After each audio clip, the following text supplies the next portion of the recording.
Okay, let's unpack this. Close your eyes for a second and picture this.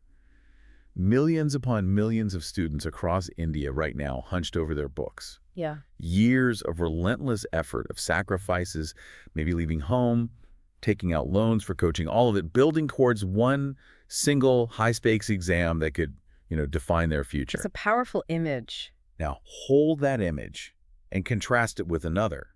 Somewhere, maybe not in the brightest room, someone is taking that exact same question paper, the one those students are pouring their lives into, and quietly, methodically uploading it to a messaging app for sale. Ugh, that stark, infuriating reality is what we're diving deep into today. Exactly. It's really something. It's a powerful and troubling picture, and it gets right to the heart of the issue. India's vast examination system, which is supposed to be this fundamental pillar of fairness and opportunity, this meritocracy, Supposed to be, yeah. it's facing what the sources describe as a widespread and escalating problem. Question paper leaks. Exactly. We've gone through the stack of sources you shared, and they don't pull any punches. They paint a pretty clear and, frankly, alarming picture of what's happening. We see the sheer scale of this problem, we get a sense of why it keeps happening, and crucially, we find threads pointing towards potential ways to actually fix it. So our mission in this deep dive is to walk through this complex issue with you. We want to really understand the ground reality, what these leaks look like in practice, why they seem so persistent year after year, Right. what the very real consequences are, not just for the system, but for you and millions of other students, and then explore the multi-pronged approach that the sources suggest is needed to even begin to restore trust in a system that's so critical to so many lives. This feels less like isolated incidents and more like a systemic challenge now, doesn't it? Absolutely. The sources really underscore that point. This isn't brand new, but the sheer volume and impact are accelerating dramatically. We're seeing it everywhere, from state-level school board exams all the way up to huge national recruitment tests for government jobs. That scale is really brought home when you look at the numbers from the sources. Take the Uttar Pradesh Constable recruitment exam, for example. Okay. That single test had a staggering 4.82 million aspirants preparing for it. Wow, 4.8 million. Yeah. Think about that, nearly 5 million people pinning their hopes on one exam. When that paper gets compromised, the disruption isn't just inconvenient, it's life-altering for millions. Absolutely. We saw this pattern play out again and again just in 2023. There was a string of scandals across different states. That was relentless. Telangana had leaks in their SSC exams. That's the secondary school certificate, basically the Class 10 state board tests. Right. Maharashtra saw issues with their HSC papers, the higher secondary certificate or Class 12, and the situation in Assam with the HSLC exams, their Class 10 board exams, was particularly impactful because it led to outright cancellations. Yes, the Assam case highlights the human cost. The papers surfaced online, forcing authorities to cancel and reschedule. Imagine being a student there, having prepared intensely, and then just being left in limbo. Total uncertainty. The sources note the English paper was pushed back months to May 26th and general science to March 30th.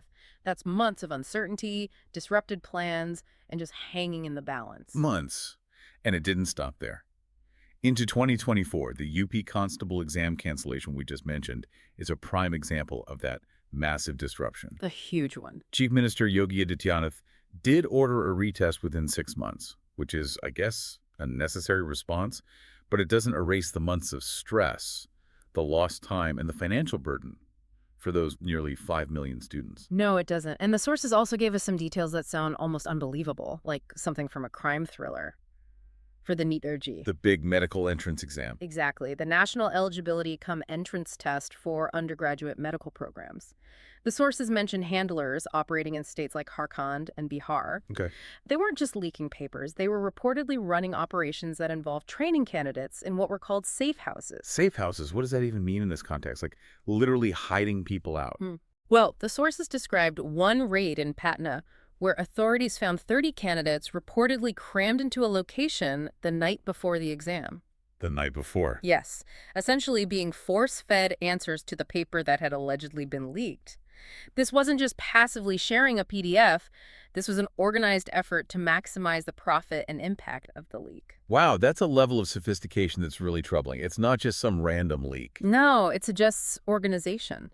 And it's not just these massive national tests. Even school-level exams are vulnerable, as we saw with the Kerala Christmas exams in December 2024. Right, Class 10 English and Class 11 Mathematics. Yeah, those papers reportedly appeared on YouTube with astonishing speed. Mm. State Education Minister V. Savankoti promising action, including police and cybercell complaints, shows the quick response needed, but The damage was already done. The paper was out there. exactly. And that speed is a key factor, isn't it? Because social media platforms have become incredibly efficient distribution channels. Oh, absolutely. The sources point to apps like WhatsApp and Telegram acting like digital marketplaces for these leaked papers. Digital bazaars, yeah. Telegram, for instance, saw over 83.85 million downloads in India in 2023. That's a massive network ready to instantly share a compromised paper with potentially millions. It makes the problem go viral almost instantly. And the culprits aren't always small-time players, which you touched on. No, definitely not. The sources highlighted cases showing serious organization. The UP Constable case allegedly involved a dismissed Air Force employee masterminding a nationwide rigging gang. A former Air Force employee. Yeah, and they were targeting multiple sectors, not just police, but also armed forces and Coast Guard exams. This is sophisticated, organized fraud striking at the very heart of public recruitment. So understanding the scale and the examples makes it clear this is a deep-seated problem. But the next logical question, the one the sources really dig into, is why? Why is this happening so frequently and at such a scale? Yeah, when you look at the path a question paper takes from being written to actually landing on your desk in the exam hall, the sources reveal it's a journey fraught with potential weak links. So many steps involved. Think about it. Ah, The people who draft the questions, the secure printing facilities, the storage locations, the transportation sometimes across vast distances, and finally, the exam centers themselves. right. Every single hand that touches that paper, every computer system involved, every physical location, that's a potential point of failure, a vulnerability. And a major reason for those failures, unfortunately, is the human element coupled with corruption. The sources make it clear that insiders are often involved, whether it's a disgruntled employee, staff who are maybe underpaid and tempted by bribes, or individuals who are simply part of criminal syndicates. People were bribed. People are bribed to compromise the papers at various stages. The UP Constable case, with that syndicate rigging exams across sectors, clearly involved people with inside access. It's like the system is being attacked from within. And even technology, which you'd hope would be a solution, can introduce new vulnerabilities. Ironically, yes. The move to online exams, while intended to increase security and efficiency, has created new avenues for attack. The sources mentioned tampering with networks, creating fake websites designed to look legitimate to trick candidates. Phishing sites, basically. Yeah, and manipulating seating arrangements in computer labs to facilitate cheating. Yes, and the new public examinations bill actually specifically targets many of these tech-related vulnerabilities. Which tells you how prevalent they've become. And wrapping back to social media, the ease with which a paper can spread is a massive facilitator. It amplifies everything. Once compromised at any point in that chain, it can be on encrypted apps and circulated within minutes. The Telangana SSC Hindi paper leak in 2023 reportedly went viral on WhatsApp almost immediately after the exam began. Instantaneous spread. Yeah. And underlying all of this is the powerful motivator of greed. Absolutely. The sources are very clear that these leaked papers are part of a highly profitable criminal enterprise. Candidates are reportedly paying massive sums, sometimes lakhs of rupees, hundreds of thousands, to get their hands on these papers. Just to cheat their way into coveted positions, whether it's a stable government job or a spot in a competitive medical college. It preys on the immense pressure and competition faced by students. That perceived shortcut becomes incredibly tempting, fueling the demand that keeps this criminal market alive. So while the headline you often see is exam canceled, the actual fallout, the consequences of these leaks run far deeper than just the logistical headache. Much, much deeper. Absolutely. And the sources really want us to understand the impact on the students themselves. The emotional and psychological toll is immense. Devastating. Think about you studying intensely for years, making those personal sacrifices, maybe your family making financial sacrifices too. Then suddenly the exam is canceled, or you hear rumors of a leak, or you're forced into months of uncertainty waiting for a retest. It's soul-crushing. It creates fear of losing a whole academic year, and perhaps even worse, it plants this deep, corrosive doubt that the system itself is rigged. That's the worst part, maybe. If you've played by the rules, studied honestly, and then you see reports of papers being sold or candidates being trained in safe houses, it creates a profound sense of injustice. The Assam HSLC students waiting months for retests felt that limbo intensely. It makes you question if your hard work even matters. Beyond the human cost, there's a significant economic drain. Huge costs involved. Canceling and retesting exams for millions of students is incredibly expensive for the state exchequer. Running the initial exam costs a lot, and having to repeat the entire process, plus funding extensive investigations into the leaks. That's crores of rupees diverted from other essential services, money that could be spent on education or healthcare. Gone. And perhaps the most devastating consequence, according to the sources, is the erosion of trust. That's the big one. India's examination system has historically been seen as the symbol of fairness, a place where pure merit could shine through, regardless of your background. The great leveler, supposedly. When leaks are this prevalent, it stops feeling like a level playing field and starts feeling like a lottery, or, worse, something that can simply be bought. It raises that fundamental question for you, the student, or for your parents who are supporting you. Why invest years of your life, make all those sacrifices, and study so incredibly hard if you feel like the system is fundamentally stacked against those who play fair? It undermines the very idea of meritocracy. Completely. So, given this widespread problem and its severe consequences, what steps are being taken? The sources point to some significant movement, including a key piece of legislation. Yes, a major step highlighted is the Public Examinations Prevention of Unfair Means bill, which was introduced in February 2024. Relatively recent, then. Yeah, it's framed as a direct response to these recurring leaks, aiming to bring transparency, ensure fairness, and crucially, restore credibility to the system. And this bill has some serious penalties attached, targeting specific actions. It criminalizes leaking papers, creating fake websites, and tampering with examination systems. Oh, it's trying to cover the bases we talked about. Exactly. The sources detail the proposed penalties. Individuals involved in straightforward cheating could face 3 to 5 years in prison, Okay. while those involved in organized fraud, the masterminds and syndicates, face much stiffer sentences, 5 to 10 years in prison, and a minimum fine of Rs 1 crore. 1 crore.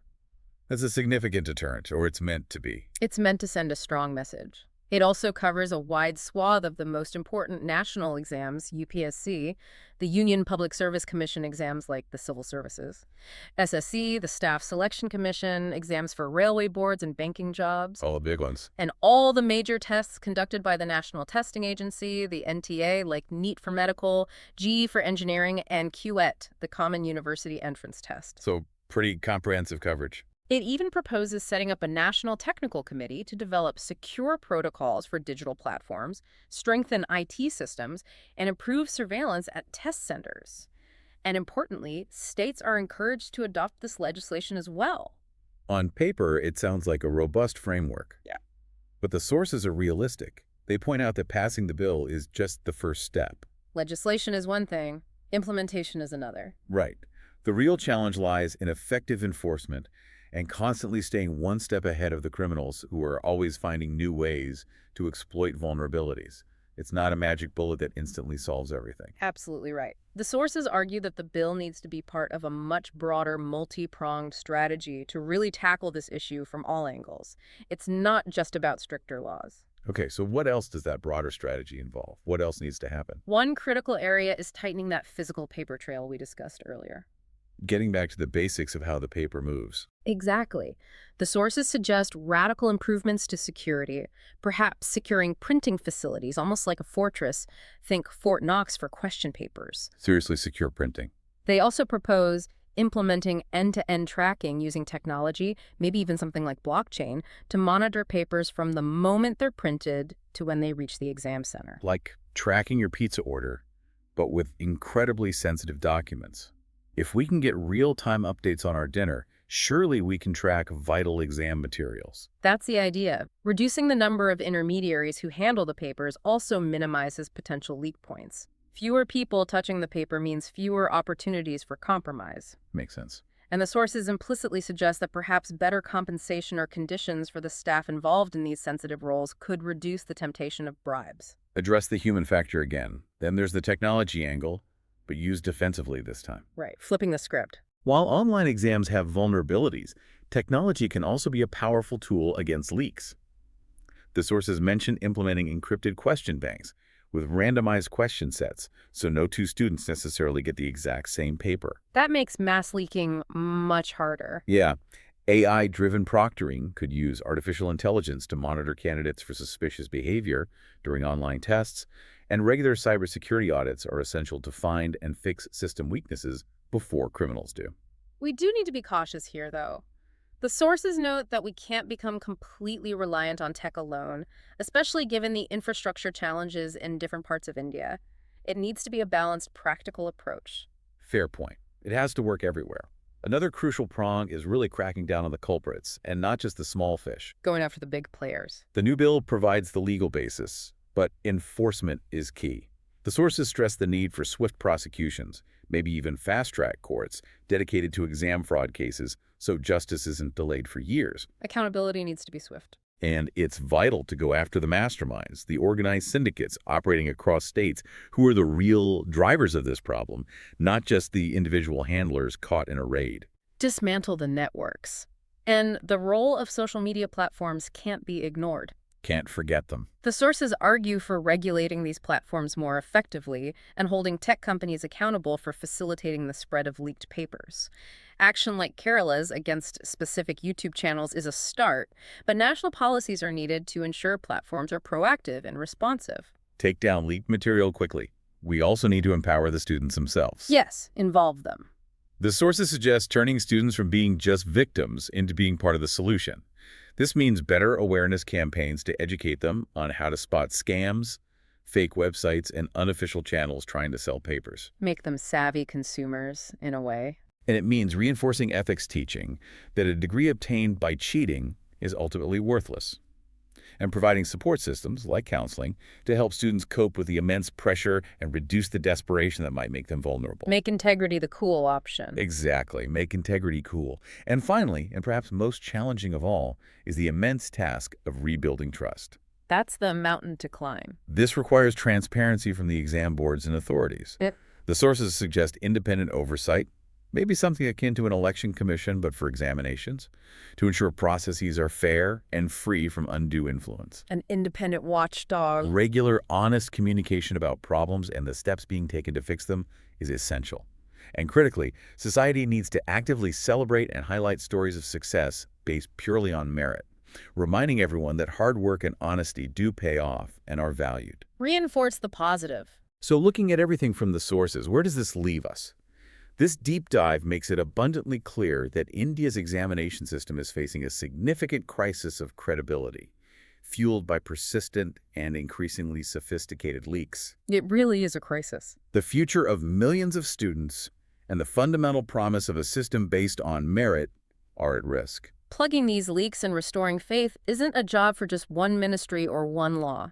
It requires a coordinated, sustained effort from everyone involved, the governments making policy, the exam boards running the complex logistics, The tech companies? the tech companies whose platforms are being exploited, Wow. and society as a whole demanding and upholding integrity. The Public Examinations Bill is a crucial step, but it's just one piece of a much larger, complex puzzle. A necessary piece, but not the whole solution. The path forward requires securing every link in that long chain, using technology smartly, prosecuting criminals swiftly and effectively, empowering students to be part of the solution. And patiently, painstakingly rebuilding the trust that has been so deeply eroded.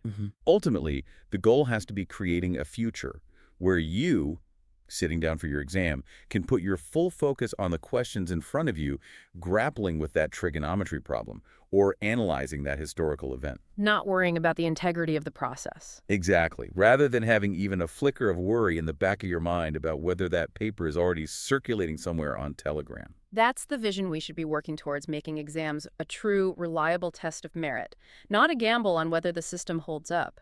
Building a system that is truly watertight, impressive, and inherently fair for everyone who puts in the hard work, that's a future worth striving for.